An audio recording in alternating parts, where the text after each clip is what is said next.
Hello, welcome back to the Warhammer Fantasy 4th edition system running on Foundry Virtual Tabletop. Our system is now officially in beta. What that means to us is that it is entirely playable and functional. It has all the functionality you need to run a game of Warhammer Fantasy, and in this video I'm going to go over everything you need to know to utilize the power of Foundry and this system. First, I'm going to briefly go over the improvements on the character sheet since the last alpha video. If you haven't seen that and want to know more about the character sheet that the players use, you should go watch that before you continue this video. Next, I'm going to go over the MPC Sheet, which has some special functionality that GMs can use to quickly make new NPCs on the fly. And then I'm going to go over the last type of sheet, the creature sheet. This sheet is much more condensed and easy to read and use for the GM to manage all the little enemies that the players might face. Using all these sheets, I'm going to then run a simple combat demo to show off some of the functionality that is useful for combat. These include rolling on tables, applying damage, conditions, etc. And then to wrap up, I'm going to talk about the different types of items, what you can edit, what their sheets look like, and lastly I'm going to show off a small module I've created that gives us an example of what could be added in terms of community content, how easy it is to share your worlds, your items, your monsters with anybody who wants to use them. Alright, let's get started. Let's open up Ludwig's character sheet here and take a look. You can see it's mostly the same, except we have these plus symbols. I call these advancement indicators, and they are based on your current career. So as I change, you can see they change accordingly. Now these do more than just indicate. These, you can actually click on them to advance the characteristic and detract the appropriate amount of experience. Or you can right click to reverse that. Similar treatment has been given to skills. We can see that they also have advancement indicators, which work entirely the same way. Click on them to spend experience to advance them, or right-click them to reverse.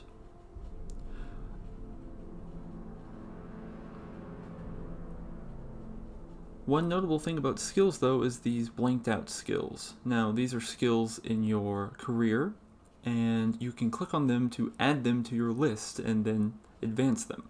They are imported directly from the compendium, so that means they come filled out with all their descriptions and settings. Talents also have some of this functionality. You can see what career talents are available to you, and then you can add them to your list. However, this does not detract experience, but luckily adding talents and detracting experience for them is a lot easier than doing so for skills and characteristics. But that's pretty much all I wanted to talk about with the character sheet. Again, if you want to know more about that, go watch our first video on the alpha stage of the project. But let's move on to the NPC sheet. Let's make an NPC from scratch. So let's use this current scenario here. Say the players are going into the sewer because they've met an apothecary and she knows that there are some rare ingredients she could use here. So let's make an NPC apothecary. Let's not add basic skills for this one, but it's there, available for you. Now we can see that the layout of the sheet is a bit reorganized. We have all the vital information up top, characteristics, movement, wounds, and we have basic skills and advanced skills in the main tab. Let's change the token to an apothecary. Now here I'm going to add the species as human. Now this actually has some functionality, so watch the characteristics as I enter this. They are set to the average value. Now that's pretty useful, but let's also look at these randomize attributes buttons here. These look at the species to randomize it according to character creation. So we have characteristic, skill, and talent randomization. Let's click on the characteristic button and we can see that they are randomized. Let's click on the skills button to add some skills, and let's click on the talents button to add some talents. You can see these are fully fleshed out, imported from the compendium, ready to use. Now that's pretty useful, but where NPCs really shine is with careers. Let's give this NPC some careers. We can say she started off as a student, and then became an apprentice to an apothecary,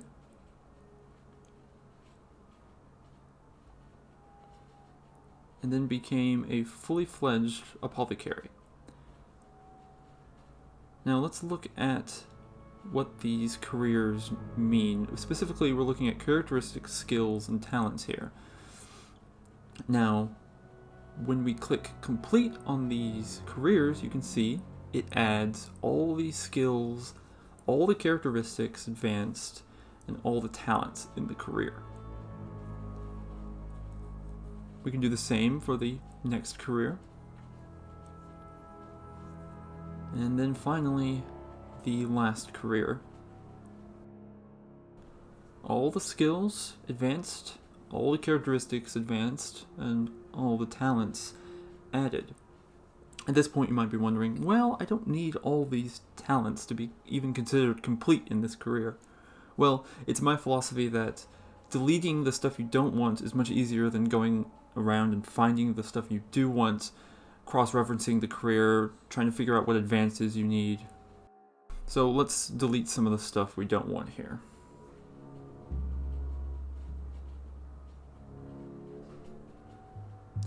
Well, that's pretty much the MPC sheet.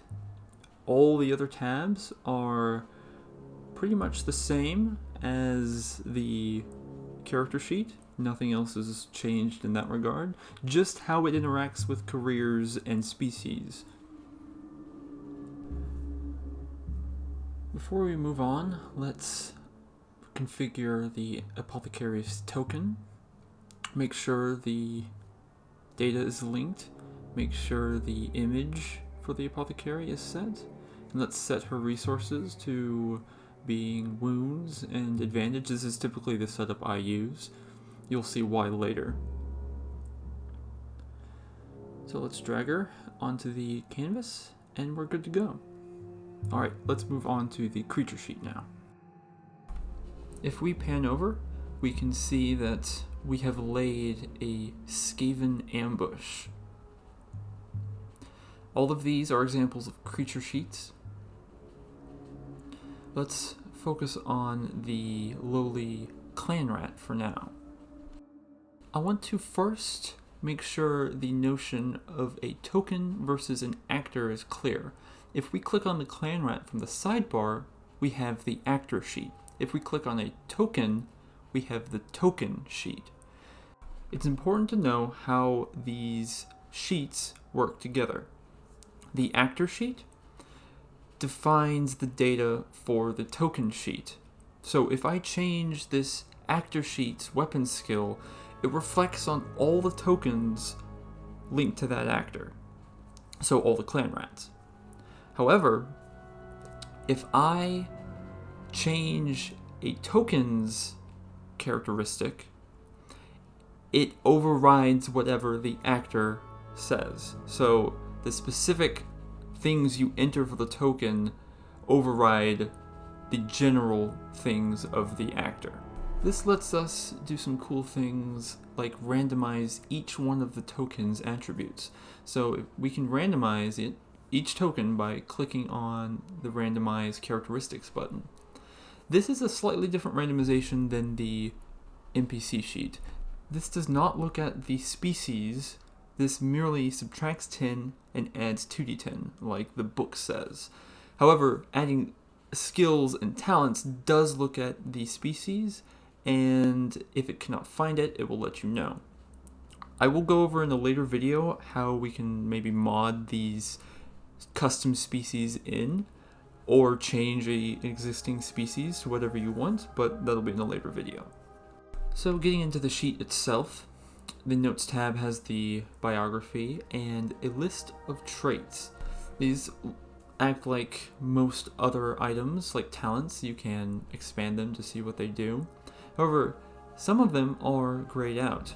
These are optional traits, so you can just click on them to easily enable them. And when you enable them, you can go back to the main tab and see all of your traits available to you. You can click on them to roll them if they have an associated test, or you can view their description straight from the main tab. The weapon trait is a good example of one you can roll. This takes your strength bonus and your weapon skill, which you can set in the traits item sheet, which we'll go over later. But the creature sheets also do have combat tabs and trappings tabs, just like the character sheet, if you wish to use them. Let's see an example of that with the Storm Vermin. Let's take the Storm Vermin and say he is the claw leader of this pack. And to make him a bit more special, let's give him some skills. Let's look for melee polearm. And then let's give him leadership. Now this is a very simple view of the skills. And to advance them, we can hold shift or control to advance it by 10 or 1 respectively.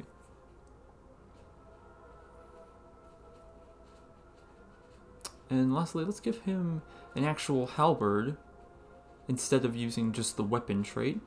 And this is used just like a character's weapon is used. You equip it and it shows up in the combat tab.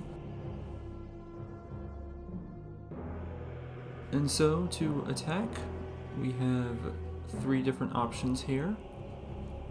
We can roll melee polearm straight up, we can roll weapon, or we can go to the combat tab and roll the halberd itself.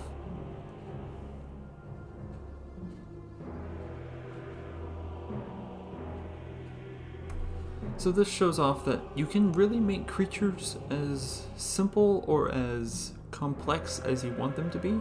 A lot of people want mini skills or mini weapons. You can easily customize them with the optional traits, and they are easily used because many of these traits have rollable aspects to them. So for example, stupid, it has an intelligence test tied to it, which you can set in the traits sheet, and so clicking on it will show you the intelligence test roll dialog.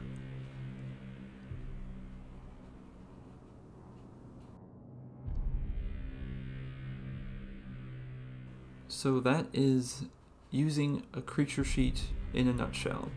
Let's hide all of these Skaven and get ready for a fight.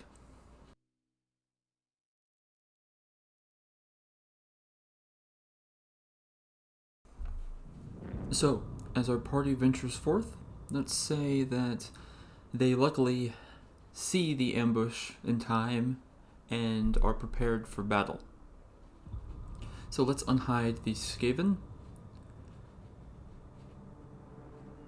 And then let's add everything to the combat tracker. If you're unfamiliar, the combat tracker is where initiative is rolled and turn order is determined. You can see in the combat tracker, every actor in this combat is listed. At the top, we can organize them all by their initiative scores. The tiebreaker is the agility value, that is what the decimal value is. If you don't like the default implementation of initiative in Warhammer, I have configured the optional rules in the rulebook. You can access them in the settings menu. Alright, Ludwig is up first, so let's see how he does. Let's use our ruler tool to see how far we have to charge. Luckily, we are within the distance to gain an advantage, so let's do that here. And then move him up. Let's roll our Zweihander attack. You can see that advantage is automatically preset for the modifier, but you can change that if you want. So let's see how he does. very well. He scored a critical and got 6 success levels. It's going to be hard for the Storm Vermin to beat that. And he certainly does not. But he was able to mitigate some of the damage. So let's give Ludwig another advantage. Then we can easily apply the damage done. Let's look at the damage reduction. And then we can set his HP accordingly.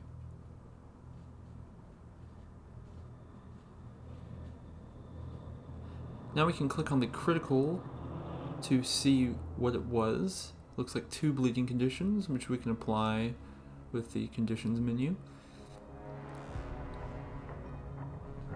Alright, let's go on to our Shadow Wizard.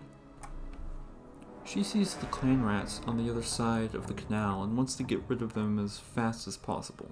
Let's look at her spells and see what she has. She'll probably elect to use her Blast spell, as that has a large AoE, that of 4 yards radius. If we can overcast that, we can probably hit them all. So, let's try that. Remember to use our Instinctive Diction talent. And let's say that the Skaven are holding some Warp Stone to give a Malignant Influence.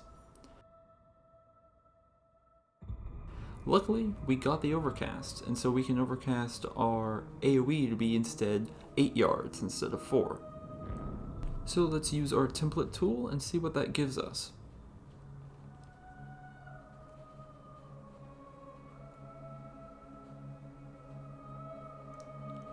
Definitely covers them all. Those look like dead Skaven to me, given that Blast ignores all armor.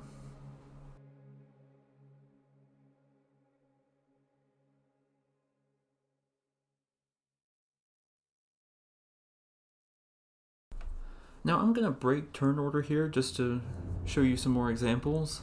I'm going to say we gave our apothecary a bomb that she intends to use, whether she knows how to or not. So hopefully she hits the mark with this, otherwise it could be deadly.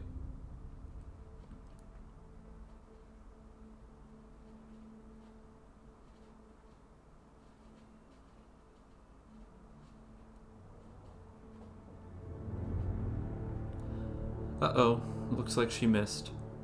Now, we want to see where this might have landed, so let's use our custom tables here to use the scatter table. Type in /table scatter and we can see exactly where it landed. And it reminds us that the distance can be no farther than half the distance between you and the target. So that would be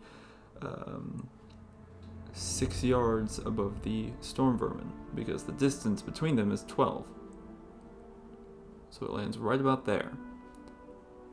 Now, the bomb has a radius of 5 yards.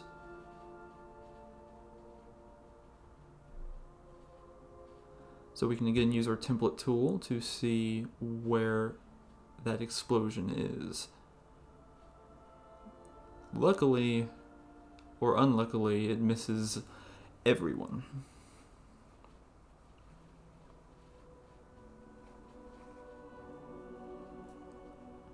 Now let's go to all time.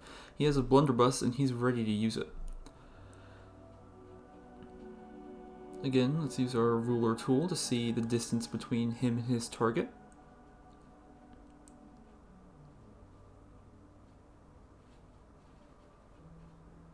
"14 yards. So if we expand our blunderbuss's range bands, we can see that's a difficult target. So let's set our difficulty to difficult. And let's see how he does.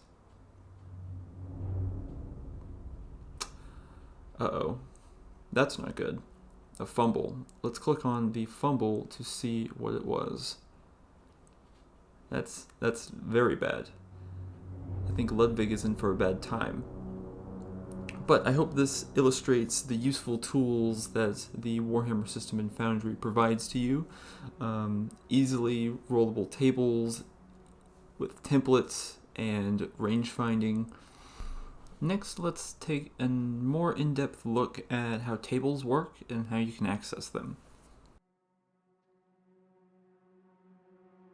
So in our previous example, we rolled on tables by clicking on them in the chat card. However, you can roll whatever table you want just through the chat directly. So let's type in /table help, and we can see a list of all the default system tables we have.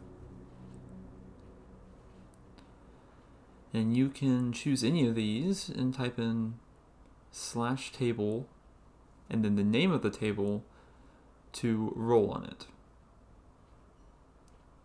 And then if we roll a body hit location, we can do table hit or crit body. You can also do modifiers, so table wrath +20.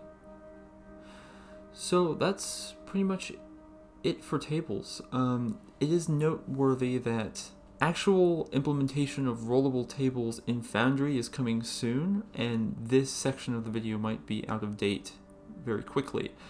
May or may not be, depending on how it's implemented. So it could change by the time you download the system. So let's now talk about some items. Let's go to our compendia, and we can see all the different types of items that we have, all separated into their own compendium. Let's open the trappings tab to see the most variety of items here.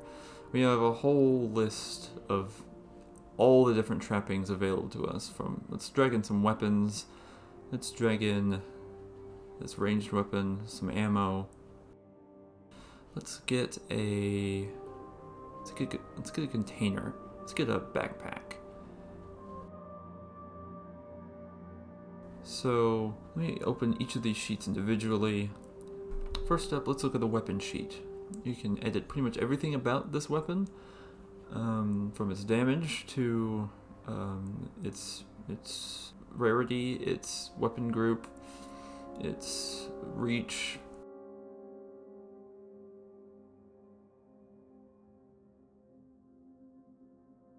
And if we look at the ammo, same thing. You can give it range modifiers like as weapon or half weapon. You give it qualities and flaws, just the same. For the blunderbuss, same thing. You can give it special properties. You can give it qualities and flaws. If we look at the container, we can see we can set how much it carries versus how much it actually weighs. Everything is definable in whatever way you wish. Let's also look at some career items. It is also entirely definable if you want to edit it or create your own new ones. It is also very noteworthy that in Warhammer, if you're familiar with the career system, all the skills of a career are your current tiers and the tiers below it. In the way I've had to implement it in Foundry is that you have to list all of the skills available, so your tier and below, in a certain tier's list. So that's just letting you know that to get it to work properly, you have to enter every single skill accessible to that career. Well, that was a brief look at items. Now I'm going to take another quick look at modules and give you an example module here. You may have noticed this Arcane Careers compendium. This actually comes from the module I've created that's based on my homebrew supplement I made a few months ago. This homebrew supplement details all the different types of wizards in the Empire, all 8 different lores, and gives each of them their own career path. As you can see, each 4 tiers listed for each type of lore, as well as arcane marks, which are manifestations of a wind upon its user. And all of them are detailed in this document, and I decided to put them very easily in Foundry. Here is a little compendium full of the career items, and as well, you can roll on the tables just the same. If you type in /table and the win name, you can roll on that table. And this gives an example of how community content can be shared and how the system can be extended through new tables, through new items, careers, scenes, etc. To close the video, I want to talk about Foundry itself and the future of the Warhammer Fantasy system. Currently, Foundry is the only virtual tabletop with Warhammer Fantasy 4th edition available that can be locally hosted. So you're not capped by servers you don't own. Everything you make, you own, and you can access at any time, regardless of internet connection. And that's mainly why I decided to develop for it. I believe in its structure, its philosophy, and the philosophy behind the creator, which again, I want to thank Atropos immensely for the software he's created and the help he's provided in making the system. Of course, my partner as well, who's done an excellent job with the styling and UI design.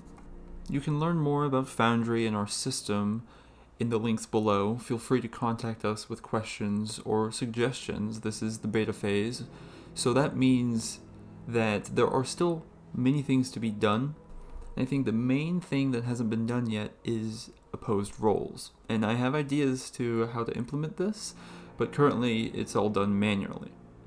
But it is something I target for version 1.0, and I hope to bring that to you soon. But thank you for watching. I hope you enjoy the system, and again, feel free to contact us with any questions. Thanks.